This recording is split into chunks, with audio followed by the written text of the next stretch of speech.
以前是合资品牌称王称霸，国产品牌全靠捡漏，只有买不起合资车的人才会选择国产车，而且还要靠堆料、堆配置，价格亲民，消费者才会正眼看国产车。现如今市场格局全变了，国产车一路高歌猛进，合资品牌打出了性价牌。特别是在新能源领域，很多国产车争相卖出高价，蔚来、理想等品牌车型售价比肩 BBA， 其他自主品牌也跟进，高端一点的车型价格都在30万左右，让很多刚需家庭苦不堪言。国产品牌的崛起反而暴露了贪婪割韭菜的本质，甚至有人说全天下资本一个样，于是支持合资品牌参与竞争的呼声越来越高，众多主播大 V 都接连发声，不能让合资品牌退出中国，欢迎他们参与竞争。的确，一些新能源品牌车型售价都卖出天价了，却说一直在亏本，反而价格更低的传统一线大厂却能实现盈利，特斯拉甚至能做到20%的利润。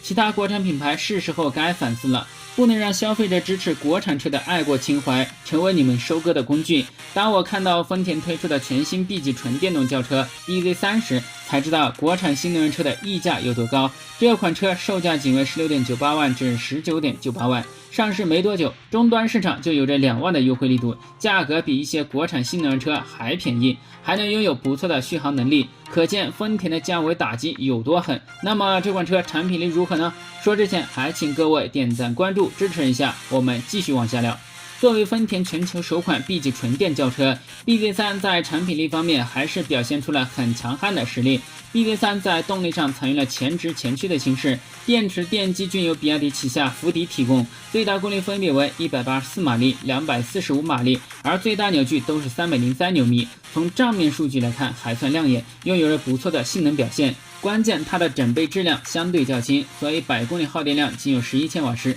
明显要比特斯拉 Model 3、比亚迪海豹更低。换来的好处就是更长的续航能力。电池方面，它搭载了50千瓦时和65千瓦时磷酸铁锂电池， CLTC 续航分别为517公里、616公里，属于同级主流水平，应对中短途用车场景没问题。同时它还支持超级快充和3300瓦对外放电功能，充电80%的电量仅需27分钟。对于安全性，丰田也提出了更高的要求，这次采用了与车身一体化电池设计，保证了更坚固的车身结构，同时采用了高效电池温控系统，实现优异的冷却升温性能，多重安全监控，还强化了对电池故障的预防和检测，极大的保证了电池的安全性。丰田在国内被称为空间优化大师，特别针对 BZ3 采用了与燃油车截然不同的短旋长轴式车身比例和4轮4角的设计，让车内空间得到进一步优化。虽然它的尺寸长宽高仅有4725、1835、1475毫米，可轴距却达到了2880毫米，实际体验下来也正如轴距所反馈的那样，后排空间接近3拳距离，宛若大沙发式后排座椅，保证任何座位都能享受同等柔软舒适体验。整车还进行了多处隔音降噪处理，又不存在电机噪音，简直静如深海，无任何异响，完全是远超燃油车的越级舒适体验。此次丰田 BZ3 在座舱的设计上确实下了很大的功夫，不仅显得简洁干练，还颇具新意。特别是中央换挡区域，中控台的设计看上去非常的科幻，方向盘还是上下平底设计，酷似新建座舱方向舵，多达12.8英寸的竖屏非常夸张，搭配全液晶仪表盘，展现出了很强的科技氛围，很多功能都可通过智能语音开启，智能化水平不算低。此外，它还搭载了一套 Safety Sense 智驾系统，包含了全速自适应巡航、车道保持、并线辅助等 L2 级驾驶辅助功能，为日常驾乘出行提供了全方位的安全呵护。